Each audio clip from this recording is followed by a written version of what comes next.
Vou compartilhar um pouquinho do que eu li até agora. Logo aqui no começo, no prefácio, ela fala sobre como surgiu, né, a ideia para esse livro. E aí, grifei a parte que eu achei mais interessante. Por que eles nos odeiam tanto? O que seria uma filha do pai, ou seja, uma mulher que se identificou principalmente com a figura paterna, muitas vezes rejeitando a mãe, que sempre buscou a atenção e aprovação do pai e dos valores masculinos. E aí tem essa parte falando sobre a identidade, né? A busca por uma identidade própria. Na minha opinião, muitas mulheres que abraçaram a jornada do herói esqueceram de como criar e acolher a si mesmas. Inclusive, aqui ela diz que uma mulher cuja carreira foi o foco principal até então, podem agora decidir casar e ter filhos. Essa etapa escolhe sacrifícios muito claros, os quais, para uma pessoa com visão patriarcal, pode parecer uma renúncia. As realizações se tornaram um vício. E aí, sim, começa o primeiro capítulo, que é a primeira parte da jornada, a separação com o feminino. Uma visão do todo aí. A verdade é que as nossas mães, bem como as mães das nossas mães, foram aprisionadas do mesmo modo que a esposa de Ló, numa imagem nelas projetadas pelos homens. As mulheres que foram mães na década de 40 a 50 não tiveram muitas oportunidades de ir atrás de seus próprios objetivos. Foram manipuladas, contidas, reprimidas com auxílio da publicidade e agora tornou-se tarefa das suas filhas desatar e curar suas feridas do feminino. Bem, vamos lá, eu resolvi continuar a leitura do livro A Jornada da Heroína aqui com vocês. Então, no último vídeo eu parei aqui no primeiro capítulo, que foi a introdução do feminino, né? Eu li essa primeira partezinha aqui com vocês. E daqui para lá eu não grifei mais nada, mas enfim, seguimos com a rejeição do feminino, separação da mãe, a mãe terrível e o feminino negativo, que nós já estamos bastante familiarizadas aí sobre as relações traumáticas que a gente acaba desenvolvendo com a mãe e como isso reflete na nossa relação com todas as mulheres, né? Todas as crises de identidade do corpo feminino, com o nosso próprio corpo, como a gente problematiza todos os ciclos, né, das mulheres, enfim.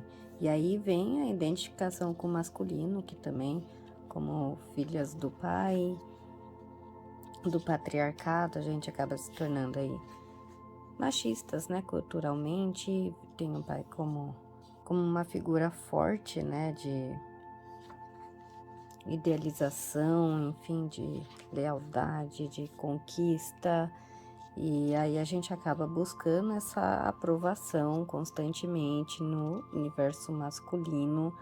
E aí aqui tem um capítulo sobre a falta de um aliado masculino positivo, né? Porque a autora menciona também quando a gente tem a ausência da mãe, ou a ausência do pai, ou figuras problemáticas, né? Como mães narcisistas e pais abusadores.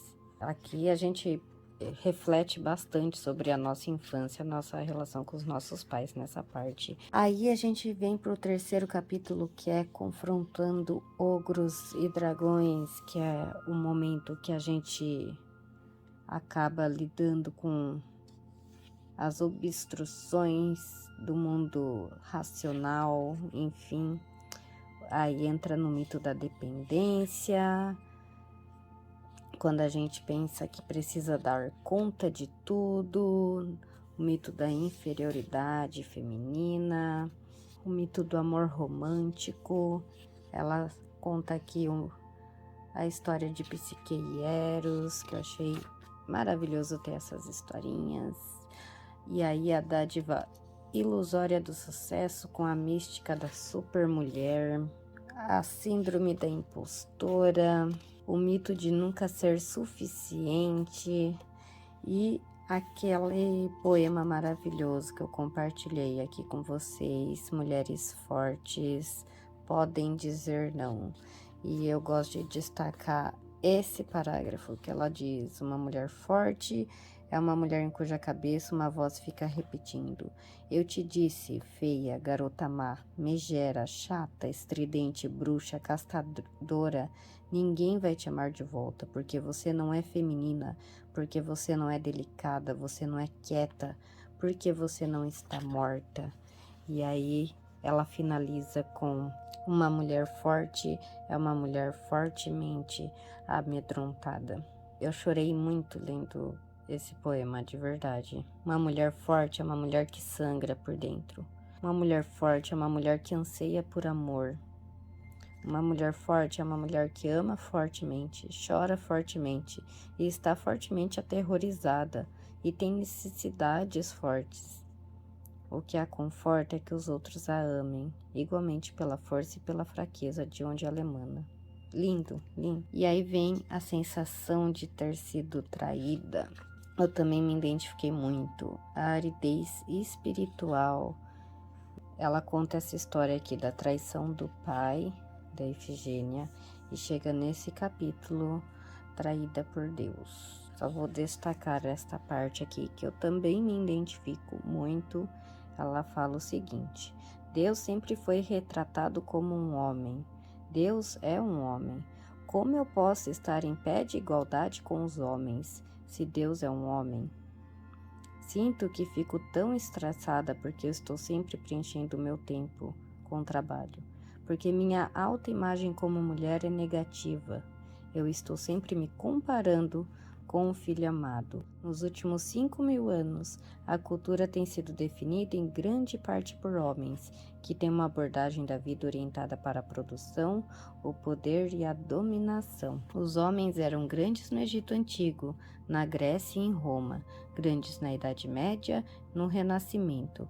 Basta observar a história da arte para constatar que os homens já foram a medida de todas as coisas. Nossas noções de sabedoria, justiça, regularidade e resistência eram baseadas nos homens, orientada para os homens e regulamentada pelos homens. Nos últimos 30 anos, as mulheres vêm trabalhando em ambientes definidos e regidos por homens. Como a gente vai se identificar com uma sociedade que culturalmente foi moldada por e para homens? E aí, esse capítulo lindo aqui, dizendo não, o rei tem que morrer. E aí a gente começa a iniciação e descida para a deusa.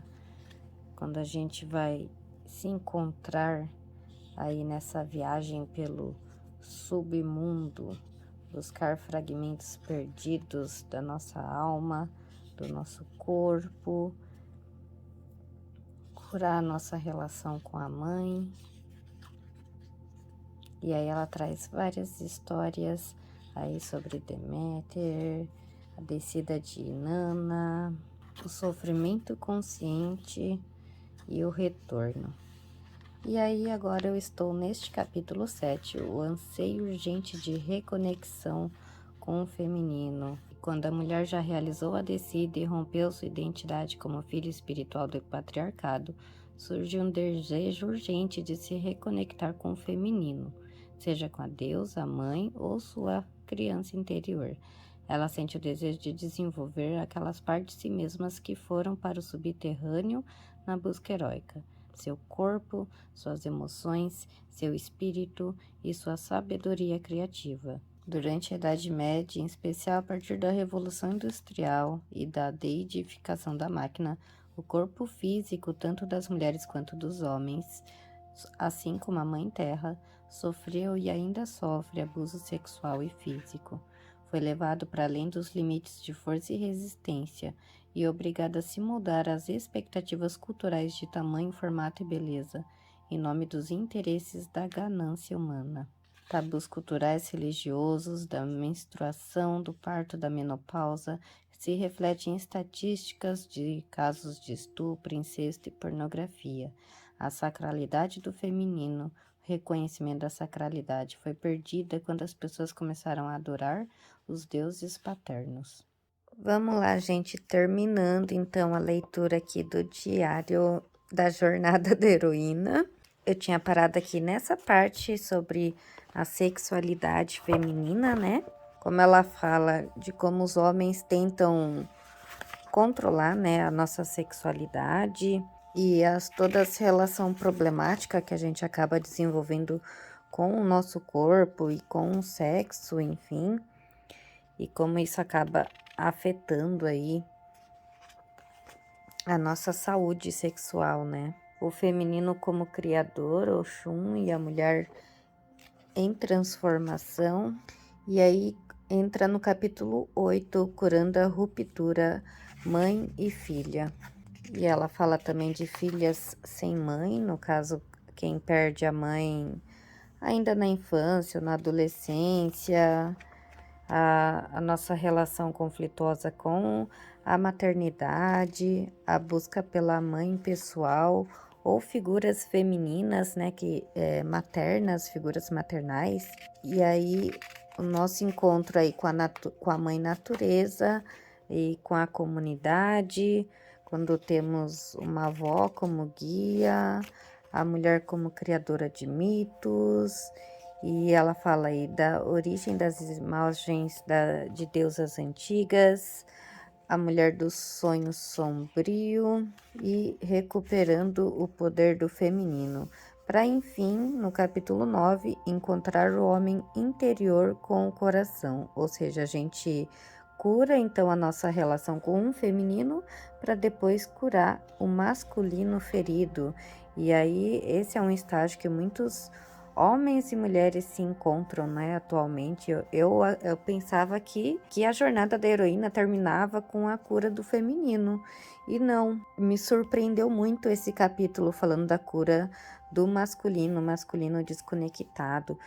Principalmente quando a gente pensa aí em se desvincular, né, do patriarcado, machismo, é estranho pensar na cura do masculino. Mas aí ela reforça que no masculino como força arquetípica e não gênero, assim como a gente fala do princípio feminino, né, que está presente em todos nós. Então, todos nós, homens, mulheres, independente da nossa sexualidade ou identidade de gênero, portamos aí os princípios feminino e masculino e precisamos curar nossa relação com o pai ou com a mãe. E aí, sim, a gente vai entrar em harmonia, né, com ambos os princípios e vai encontrar essa paz, enfim, interior. É através desse autoconhecimento. E finaliza com esse capítulo, Além da Dualidade, trazendo essa citação de Virginia Woolf, curando a ruptura entre feminino e masculino. E aí ela fala também da natureza dual do divino, cristianismo celta, o círculo como modelo de vida. E chegamos à conclusão, onde ela traz uma oração a Kali. Mulheres, são tecelãs, nos entrelaçamos com homens, crianças e outras mulheres para proteger a teia da vida. Mulheres são criadoras, nós damos à luz a novas gerações e crianças dos nossos sonhos. Mulheres são curandeiras, conhecemos os mistérios do corpo, do sangue e do espírito, porque são uma única e mesma coisa. Mulheres são amantes, nos acolhemos com alegrias. Acolhemos homens, crianças, animais e árvores, escutando com o coração suas vitórias e tristezas. Mulheres são alquimistas, revelamos as raízes da violência, da destruição e da profanação do feminino e transformamos as feridas culturais. Mulheres são as protetoras da alma e da terra. Retiramos a escuridão do esconderijo e honramos os reinos invisíveis. Mulheres são cantoras, dançarinas, profetas e poetas. Pedimos à Mãe Kali que nos ajude a lembrar quem somos enquanto seguimos nossa jornada pela vida. Bem, concluindo então, eu gostaria de trazer algumas considerações finais. Agradeço vocês que acompanharam essa sequência de vídeos aqui. Foi muito melhor fazer a leitura trazendo esses pequenos resumos, né? Junto com vocês, me fez absorver melhor os conteúdos. E assim, eu acho que é importante ressaltar, como a autora diz aqui logo no início, que a jornada da heroína não é uma jornada com começo, meio e fim, diferente aí da jornada do herói, que tem um fim. A jornada da heroína é um ciclo, e esse ciclo, ele recomeça toda vez que a gente passa por alguma dessas rupturas na vida. Então, toda vez que a gente começa uma transição para o trabalho, transição de relacionamento, passa por um estado de luto ou de maternidade, né, de conceber uma nova vida, a gente recomeça esse luto. A autora, ela traz bastante das experiências pessoais, bastante histórias, mitos, visões diferentes, e tem algumas partes em especial que eu me identifiquei com bastante força. Logo aqui nessa parte que ela fala sobre a sexualidade feminina, eu achei muito interessante que ela diz aqui: as causas mais óbvias da separação de uma mulher das sensações do seu corpo são incesto, estupro ou maltrato físico. Quando uma menina é abusada sexualmente por um homem com autoridade, um pai, irmão, tio, avô, amigo da família, professor, médico, treinador ou chefe, ela entorpece seu corpo para esquecer a dor humilhante associada ao trauma sexual. No entanto, essa dor não desaparece. A experiência é armazenada em seu corpo no local da ferida. Descobri que muitas das minhas clientes que sofreram abuso sexual em idade precoce se tornaram trabalhadoras corporais incrivelmente sensíveis ou estão totalmente fora de contato com as próprias limitações físicas. Desse modo, ou elas transformam a ferida em uma experiência de profundo entendimento de como a dor e a confusão estão presas no corpo e podem ser liberadas, ou blindam seu pobre corpo ferido, anestesiando a si mesmas em relação a seus instintos ou sua intuição. Eu achei muito interessante essa parte, eu acho que dá bastante conteúdo para trabalhar em terapia, né? Bem, eu não quis compartilhar aqui as minhas experiências pessoais com cada uma dessas partes, mas enfim, eu cresci com os pais separados, eu sofri assédio sexual ainda na infância, eu sofri abandono parental e negligência, eu não tive uma relação positiva, né, com a minha avó, e eu não tive uma figura paterna forte, mas eu tive uma figura masculina forte, que foi através da minha mãe, né? Então, minha mãe foi a minha figura masculina. Como uma professora minha já falou, quem cria os homens são as mulheres. Então, por que nós mulheres continuamos perpetuando que ela vai chamar aqui, inclusive, de machismo, né? Não de machismo, porque é uma cultura que está sendo perpetuada por mulheres. Então, nós que damos à luz a novas gerações e que criamos as crianças, que em nossa maioria somos professoras, somos quem cuida, quem acolhe, então também deve partir de nós essas revoluções, essas transformações. Aqui também ela fala sobre a experiência que ela teve com um retiro de 5 dias com alunos do último ano do ensino médio e o que eles compartilharam aí nesse retiro. É interessante. Ouvimos a dor de uma adolescente que foi molestada pelo pai e sua consequente indignação com todos os homens por não atuarem pelo fim do abuso sutil e ostensivo das mulheres. Ela responsabilizou cada homem que estava ali. Os meninos responderam às acusações com sua própria indignação e repugnância acerca da insensibilidade do comportamento de certos homens, cujo único poder vinha às custas de outros.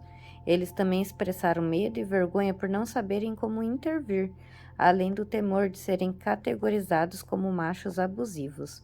Seus sentimentos de inadequação eram palpáveis. E aqui continua. Eu achei muito interessante essa parte, porque é a ideia que eu faço de um círculo, é uma coisa que eu gostaria muito de conseguir realizar. A gente tem aí na dança bastante círculos femininos, né, que é voltado exclusivamente para mulheres. Eu queria muito conseguir criar um círculo desse, talvez em parceria com uma psicóloga, uma terapeuta, né, criar um círculo que seja aberto para homens e mulheres, para que a gente possa discutir aí as nossas inquietações com a nossa identidade pessoal. É isso, gente. Espero que vocês tenham gostado.